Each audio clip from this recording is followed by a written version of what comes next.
number one, the best introduction you can get, you know a founder who that investor that you want to talk to invested in. And that founder can send that investor a message to say, hey, you already put money in me. Here's another friend of mine who's raising. I think they could be a good fit. That's a great signal to the investor because that founder isn't necessarily incentivized to make a good connection. And that investor trusts that founder because the investor put money in them. So they trust their judgment on other founders.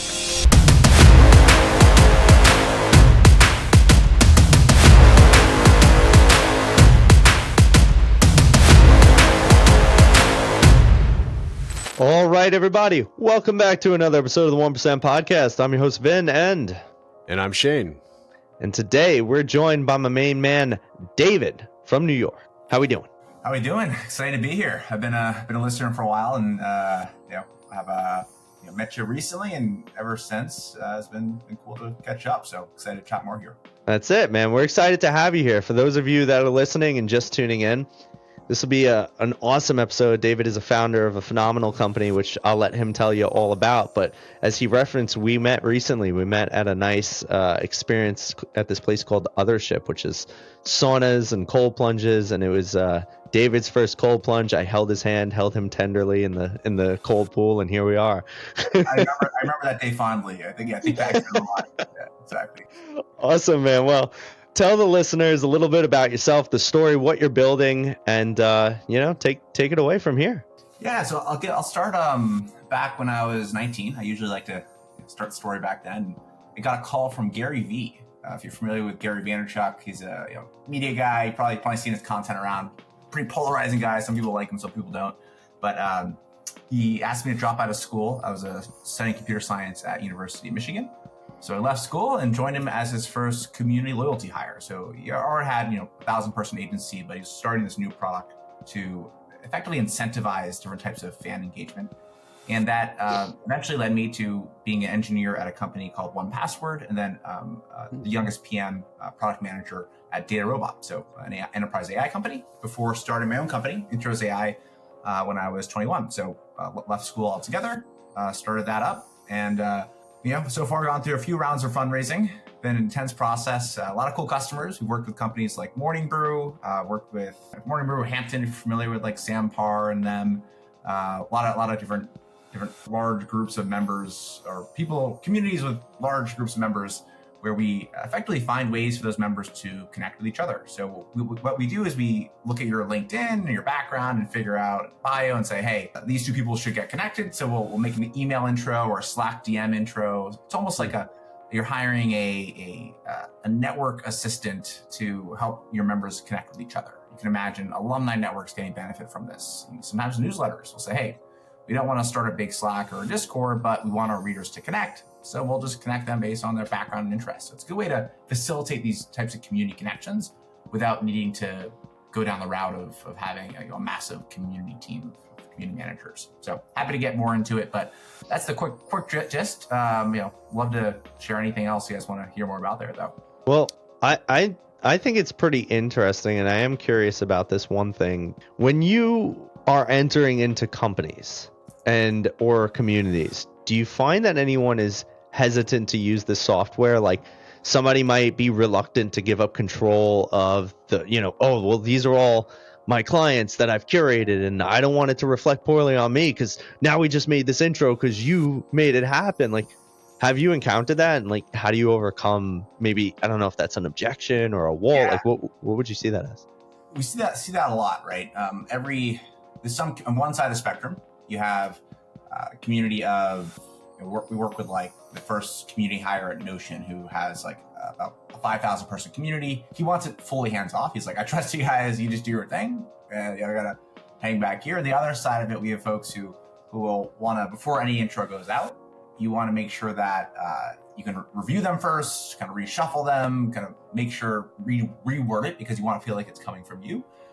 So we have a lot of functionality to enable these on one side, this free for all versus this really curated connection. So it's important that every community has its own unique dynamic. So our software has to accommodate that. So it happens a lot. And usually when I show them some more features to enable those types of more curated connections where it's more hands-on, double opt-in, they're like, oh, yep, this works for us too. In this world that we live in here, well, especially nowadays with being so technology advanced and dependent, I feel that people are so stuck on their phones that it's not like, at least Mm, how I grew up in the 90s, where you go out and play outside and make friends the traditional way. And that seems at least like the base premise here is like, hey, I think that you guys would actually be able to connect based off of your, background and history and Mm. your bio. So I think that's so crucial right now. We actually have talked to a few other people that is essentially their job is relationships. Is they say, hey, you're an entrepreneur, and that's why I think that's so big. You're an entrepreneur, you're a business owner. You don't have time to go out and make new friends. I think I know somebody that might be a good fit. right. Yours is almost like an algorithm that essentially does the research. And I think that's my question that leads to it is it does the research, and based off of what makes it think that they would be a good fit. You use the examples of LinkedIn and bio. Yeah. What else is there? And I guess instead of clients doing to clients, does this actually work for employees too? I imagine there's no spectrum of limitability. So first off, I think the intuition you have around what factors matter is a really great question. So there's really three levels of this. There's what makes sense for the individual. So maybe you currently have a goal to meet other collectors, right? So that's your purpose here. But maybe you're part of a professional community, right? So you might be really interested in this like collector piece, maybe more from the hobbyist side. But the community manager or the company, whoever's paying for this thing, who's like connecting the people, and you're one of the members, really wants to focus on people connecting based on professional attributes because they want to see partnerships come from this, right? So and then this one layer higher is now across all of our communities, we see different patterns for why people like to get connected and the value they get from connecting. So we kind of take these three levels into account into that introduction. So in your case here, I think it would make sense. I think a really good match would be on the first level, someone who is a collector themselves. Great, kind of checks that box. On the second level, it's someone who also might be running a podcast and you can share ideas, between each other because that furthers the goals of the community. On the third level, we may see a pattern where someone who likes collecting and likes podcasts also might be interested in going to conventions and events. So we'll see that cross patterns across communities, and we'll say, hey, that's another factor. So we use kind of different levels to our algorithm and how we consider who makes a good match. And a lot of the times it's the community managers who can create their own custom rules and say, okay, we must match mentors and mentees or must match people who are in this same group. So it's great question. It's pretty in depth. So I'm curious then, do I have to create my own profile, like a dating profile, or am I filling out like a personality test, essentially like that's telling me about me? And then does that go into a database and then it matches me with like-minded individuals, or is it only segmented to my company or my clients or other things like that? Yeah, You usually stole my question. Go, Damn David. right I did. I want to go deeper. It's a good question. Yeah, I see that. So the short of it is there is a few different options, and that is one of them where we have like a profile you fill out, you have custom questions, and effectively train our algorithm based on what you fill out. The other piece, and most of the time actually, is you don't have to do anything, and we just based on your LinkedIn profile, we scrape all that information. That's usually enough for us to get going, and then you can fill in more over time. So it's a question of like how do you make it minimal friction to get up and running. And when I say LinkedIn profile, it could also be your database of members or employees who are on this too. So it's like either a CRM or a Slack member list, right? So it doesn't really matter. We can ingest data from different databases. So just a question of how we get the data in depends on the best use or best experience that the community wants for their members. Is there going to be, or is it now, like for the level that, because Vin and I talk about this on our podcast all the time about like how crucial networking is, especially as an entrepreneur. Like my day to day is between, my businesses, my investments, and my family. I don't have time, energy, or time or energy to go and meet people that are like me. Right. And it's difficult to find new like-minded individuals like myself that I want to pursue business with, pursue investments with, pursue a friendship with. So will this algorithm also connect me with like-minded individuals like myself? We typically go to a community itself and then say, hey, we'll connect your members to each other. And so, Which that's great. Right. And usually versus having an individual join, we actually, the first version of intros was called Meet Sunday. And every Sunday you'd get a text saying, hey, do you want to meet someone else in our larger network? And then if you said yes to that, we'll find an intro, make it, connect you over text for that time you're available on Sunday. That was much more like you're saying, whereas the issue is that there's a lot of issues here, but one is like this idea of borrowed trust. Like you kind of need that network curator who you really trust to connect you to the right people, who has that like extra level of vetting beyond just like, if LinkedIn launched this, chances are I'd get connected with a bunch of other 25-year-olds who may or may not be that relevant. Even if on paper we look similar, there's so many nuances in what makes someone have a good connection. And then also people aren't really willing to pay that much unless it's like a very specific intro for like selling a company or a broker or getting hired. So there are other cases where it would make sense, but that's each of those are kind of niche. So short of it is we decided to go down the route of connecting communities versus letting individuals join. We have a long list of folks who signed up for that future when we enable that. It just doesn't quite make as much sense, at least at the current stage. But I could see that being a very powerful next step. Obviously, the fact that you're working within companies is good, but it leaves a lot to be desired from like the individual like me if I don't have a community. And then it's like, well, how do I grow and be a part of Intros AI if I don't already have a facilitated community? And so I could definitely see that being a powerful next step. I had a funny thought. Definitely don't do this, but imagine matching people based on their browser and search history. Oh my God, you would be exposing a lot of people into some weird circles, but we won't go there. Not everybody has search history like you do, Vin. All right. My search history is fine. You're just going to see Andrew Tate, some World of Warcraft, and some Stoic quotes. Not a bad history. I want to dive into to the more of the like employee side. So I have a company where I have over 500 virtual assistants currently. Oh. What are the benefits of me personally, right? Because you mentioned the CRM platform. I think you said Notion, which we currently utilize too. What's the benefits of either me signing up with you with Intro AI, or the benefits of my C-suite directing staff? What are the benefits of this?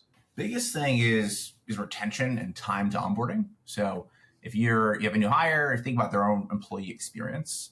If you're joining a party or joining like a new group, you want to kind of figure out who's there that's relevant for you. And that's that initial couple of months would be a big determinant of, are you willing to stay there long term?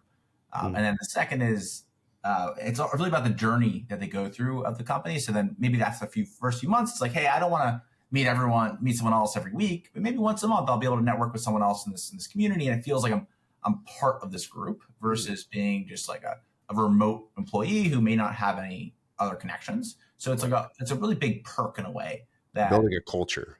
Right. It's like building a culture. Yeah, right. So think about how that forms. It usually comes down to people having relationships to each other. Right. Which then when they think and they get another job offer, they're more likely to say, you know what, I'm not just leaving the company, I'm also leaving my connections that I've built here. And a lot of those can be initiated. All right. You're hired. Love it. David, I take referral bonuses through Zelle. Yeah, sure. No, I mean, you bring a good point too, especially, and I could speak towards a lot of companies, especially the business owners that I talk to nowadays who are transitioning into more remote staff than in-house employees. Mm-hmm. At the end of the day, people do their job, but they don't want to be lonely. They still want to feel more established. They want to build a foundation, something that they feel like they can grow into. Yeah. And it's very hard to set up that culture when you're remote, when you're working behind a desk, a computer screen. Right. And this is why even the highest level of entrepreneurs, they don't have time to meet like-minded new people. So especially breaking it down for, even regular virtual assistants, employees, whatever it may be, establishing that culture is just bringing it to the next level. I really do admire that. I think that's awesome. I love that. I think you said it better than I could. So you got on the head, Shane. But I would love to have you chat more too about like fundraising or other processes that go into getting a company off the ground. I know there's a lot of business owners and potential business owners who are listening to this. Happy to go there. I've actually never done a fundraising campaign. I don't know if it's a crowdfunding campaign or if it's a public or if it's private. Could you talk about, the actual processes of that? You said you're in the second round too. Oh, wait. Don't jump the gun yet. Hold the horses, everybody. As am I, but I think the first thing that would be super helpful is this. David, what I'd love to learn first and then second is how did you get started building a company in general? And then at what point do you get to that spot of like you're ready to fundraise? How do you know you have the components you need? Like, how would somebody do this in a step-by-step process if they were saying, hey, I want to become an entrepreneur, build a business, raise some money, scale it up? Like you're in it, which is awesome. So take us through some of that journey. I think there's almost 3 steps before you get to that I'm going to fundraise point, right? So step 1 is I want to do something and figuring out what that is, at least like general category of thing, right? It's like I have this problem, so it's this initial ideation, right? We're like, okay, I have this problem, or I know about this problem. I think I have a good solution in mind. The next step is getting to the point to validate it's actually worth going full-time on, right? So validating, hey, I'm going to leave my job, I'm going to leave school, whatever it is to start this. And in order to do that, you need to have not just your own, yes, your own conviction is really important, but also need external conviction. You need people who said, yes, I would pay for that. Yes, I'm actually using that and I'm using it enough to pay for it. Or if it gets to this point, I'll be able to pay for it, right? There's all these indicators you can use to say, okay, it's worth going full time. So for me, it looked like about, I'd say 8 months of iterating on the product before I went full time. I worked with, at the time, became a co-founder. He's a friend of mine. He was also technical, so we built early versions of it together. And then once we had customers signed up, we said, you know what, we're going to go full time on this.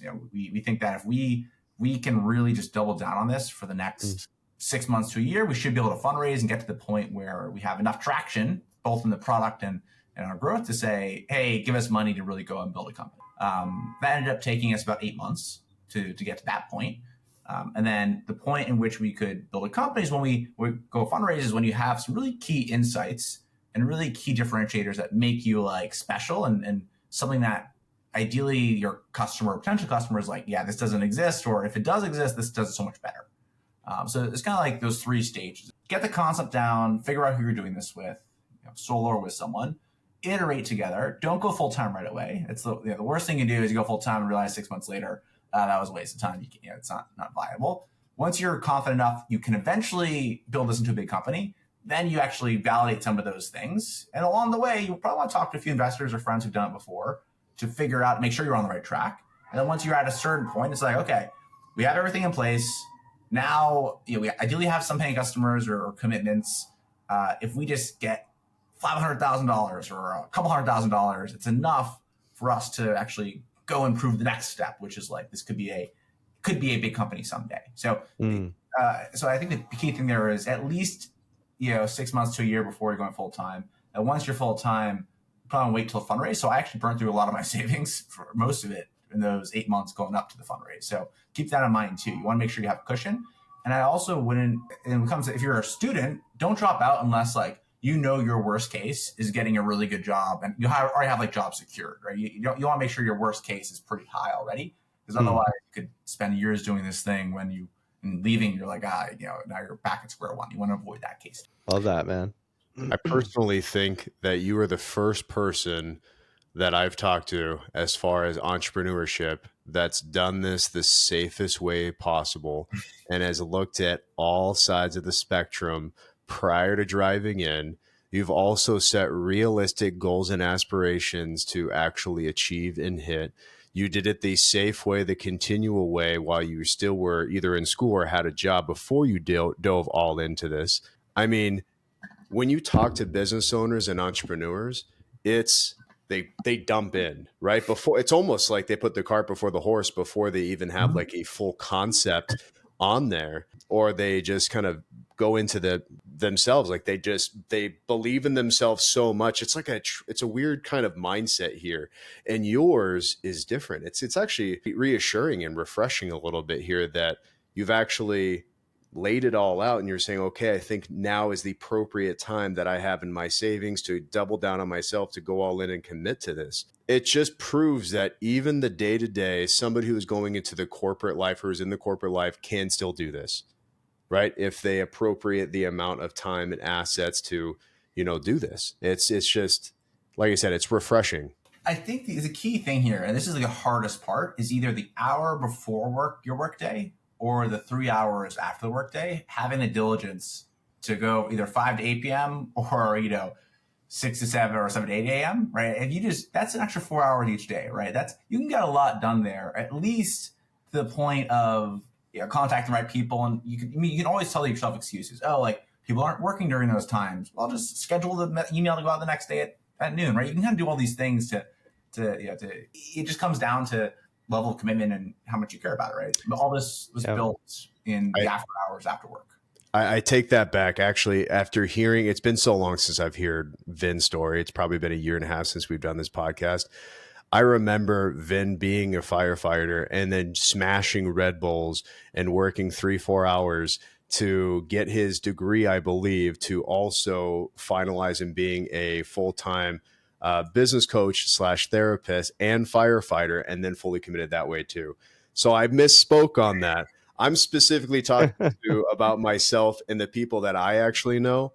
I went into my company 3 days after I left my business partner and fully jumped in before I had a fully accomplished thing. And I got lucky.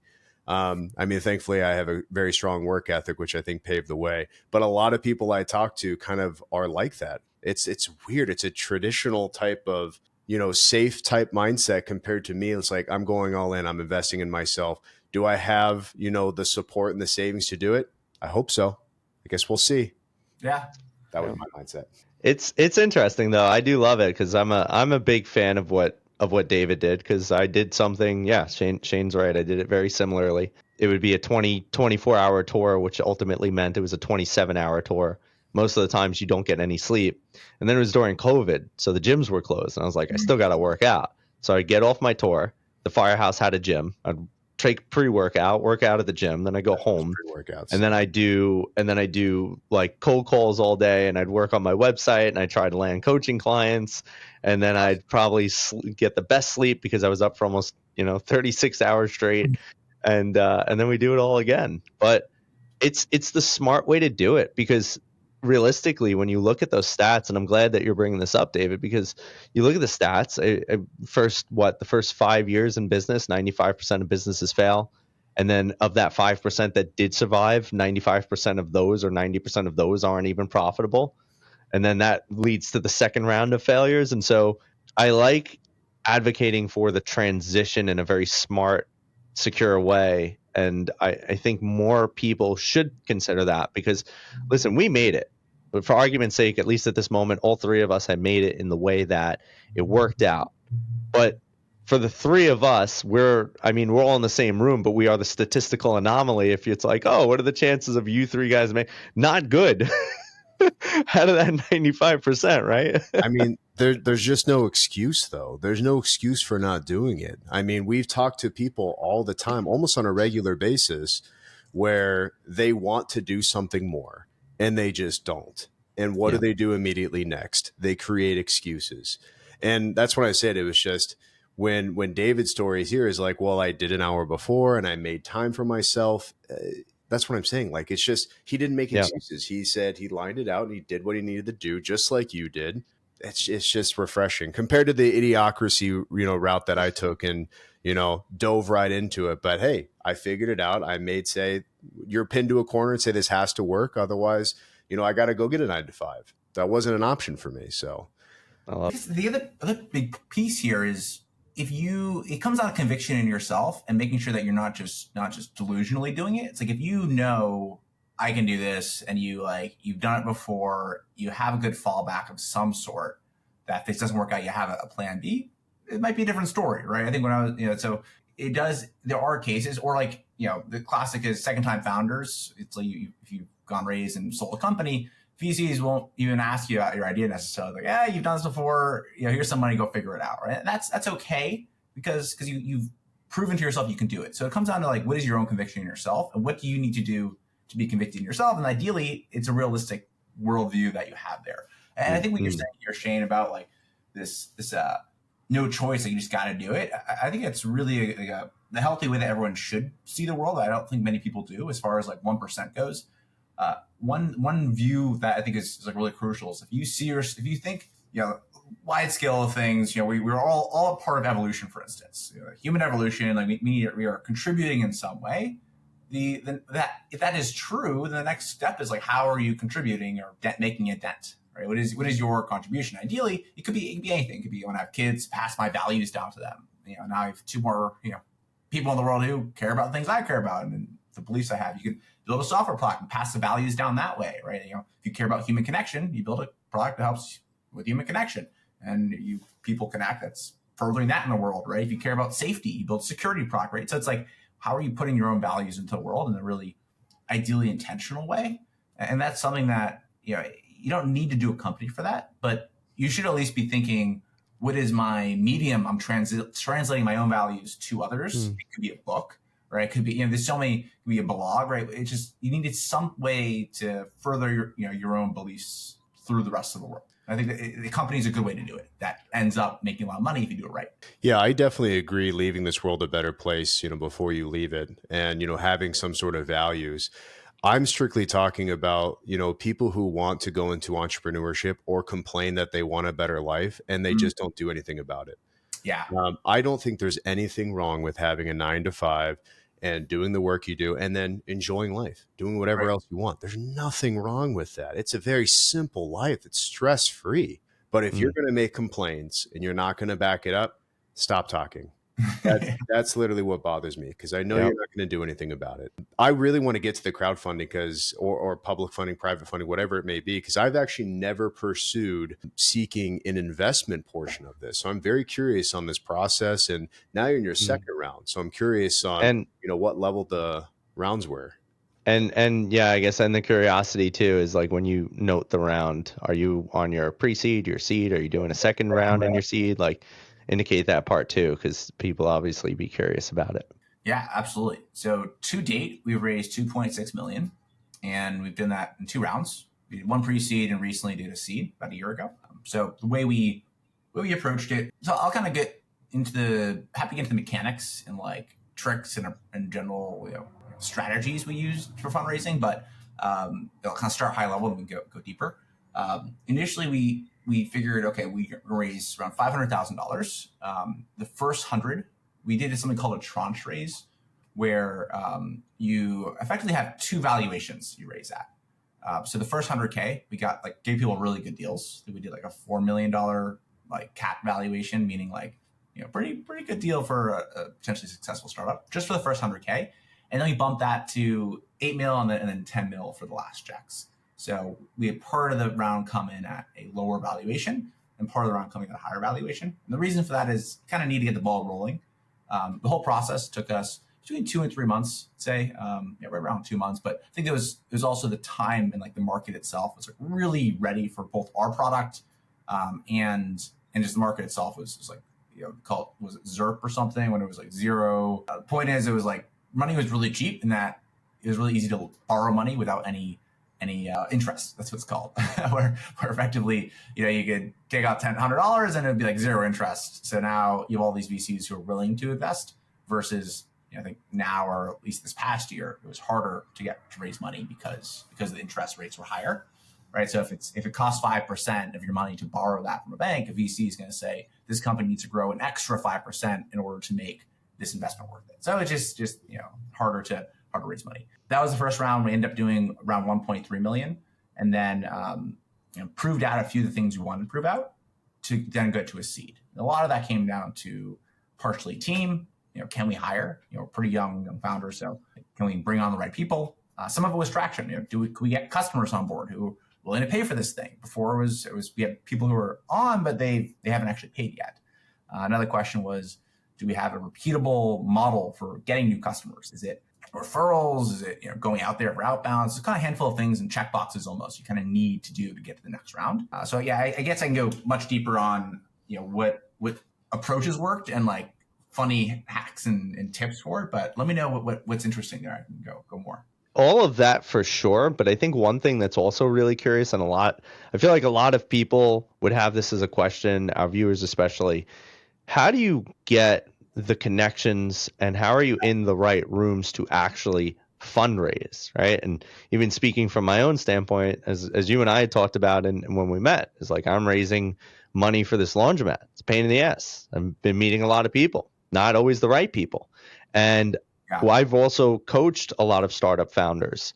And part of what I try to do is help connect them to the right resources, like fundraising, things like that. And they're usually coming to me with the same issue: is they're running low on cash. They don't know where to raise or how to raise. So I think that would be a phenomenal conversation to have too, if you could share some of that with the listeners. absolutely.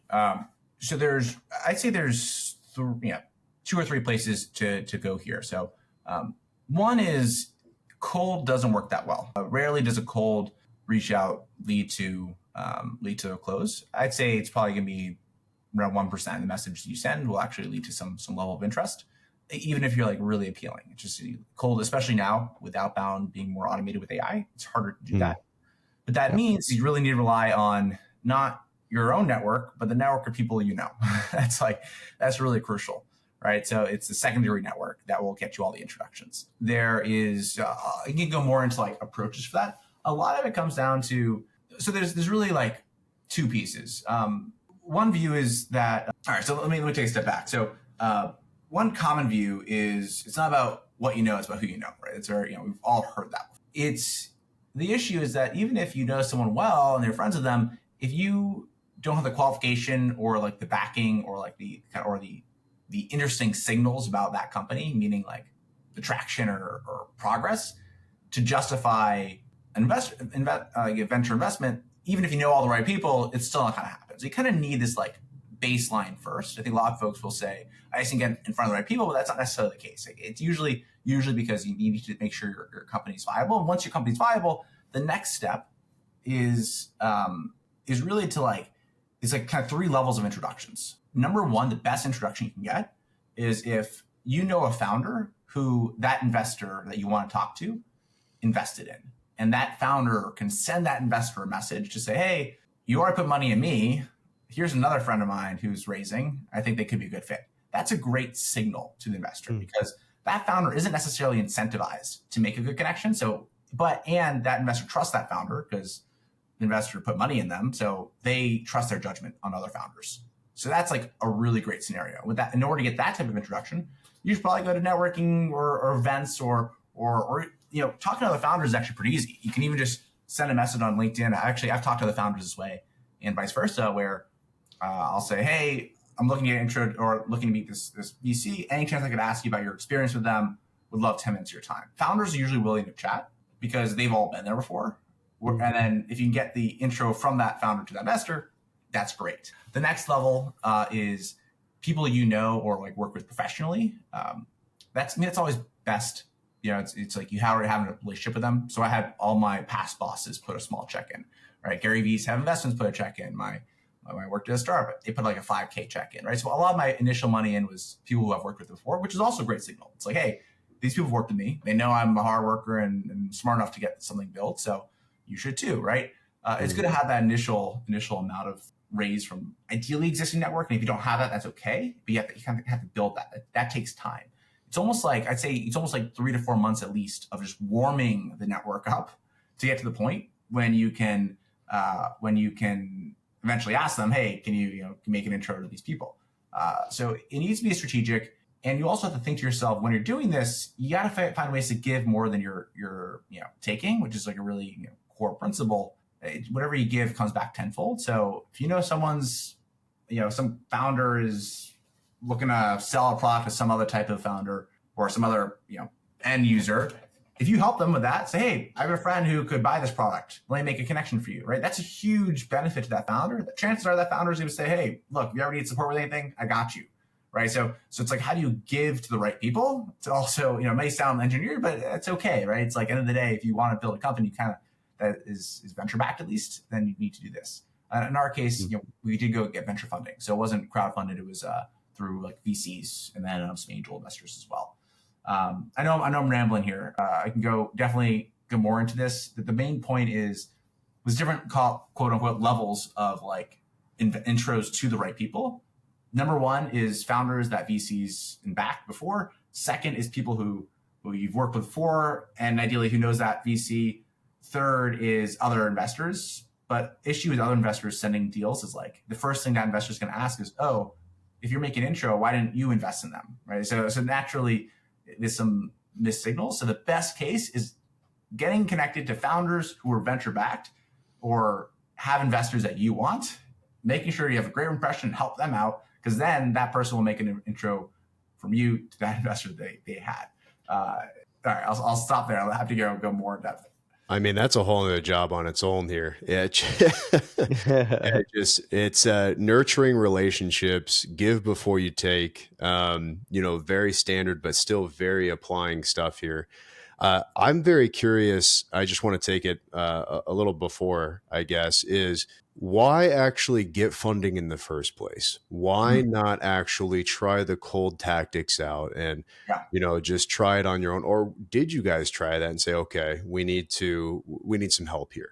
Yeah. So there's no need to get funding unless you, if I were to redo it, I would probably avoid getting funding, especially in today's age where like a lot of tools can help you scale and build product faster.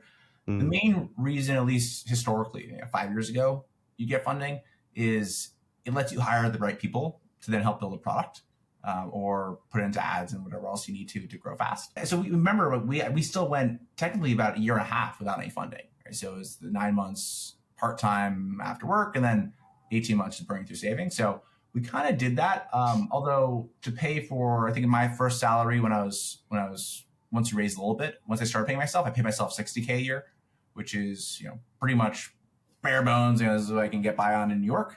And even that is pretty low. I think I was still loading up, almost in a little bit debt. But then, I think my person I was building it with at the time, I think maybe took 80K, but that means you need at least 60K, 150K in revenue in order to justify, in order to make that happen. And we didn't have that. So it makes sense to raise money if you need to hire the right people to build out your vision. If you can do it yourself and you can get all the validation and the revenue you need to then build a product, that's better, right? So I'd always lean that way. But if you're at the point where it's like, oh, if I just had this hire and you have a really clear plan of validation for why that money will be put to good use and multiply itself, hey, if you give 100K to this, I think this is going to be $1 billion company. Great. That's like the type of thing that makes it worth it. And then on the investor side too, they aren't going to invest in you unless they think it could be like 100x, mainly because, they invest in 10 companies and, for out of that fund are 20 companies and they expect just one returns all the investments. So if they invest in you for, let's say, a valuation of $10 million in order to like make it worth it, they have to be convinced your company will be worth at least, minimum 100 million, but probably more than that. I know a little bit of a long answer, but hopefully it gives you a good concept. No, I love it, man. I mean, there's a lot of great info you dropped. I think this is really the first conversation that we've had that's super in depth about how to fundraise and what it is and why you should do it and how to start. So we really appreciate all of that you shared. And of course, the company that you're building is phenomenal, and we're excited to see that thing grow. I can't wait to get in action. Yes, of course, grow connection. And of course, once you bring it to the public for the schlebs like us that don't have massive communities yet, we'll be in there to start actually building our communities. But with that being said, my man, we have 2 last questions for you.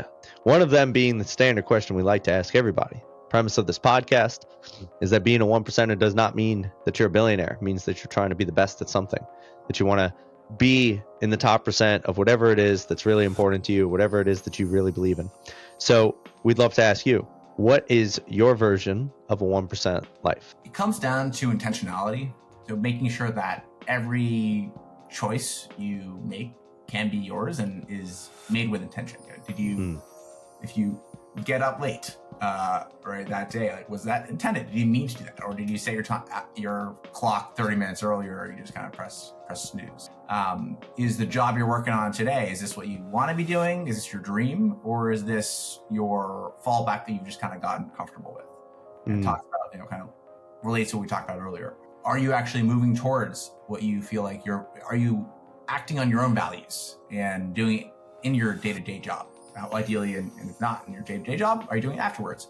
Right? I think you guys, in your case here, right, like you can argue that the value of education plus making sure that others can get the successes that you and your guests have had is incredibly important for this world. And, it absolutely needs to happen. And the way you're producing that and making that reality is through starting a podcast and doubling down on it and being committed to it, right? So you guys are clearly doing that. So often it's easy to just go with the flow and to kind of start being on autopilot mode. And if you don't do that, if you put your foot down and say, this is what I'm going to do, and actually doing those things, that's intentional. And if you do that, I think it automatically puts you in the 1%. I think very few people actually do that well. And it's funny, even really successful, smart people. I have friends who've actually exited companies for tens of millions of dollars, and they'll come to me and say, David, I'm jealous of you.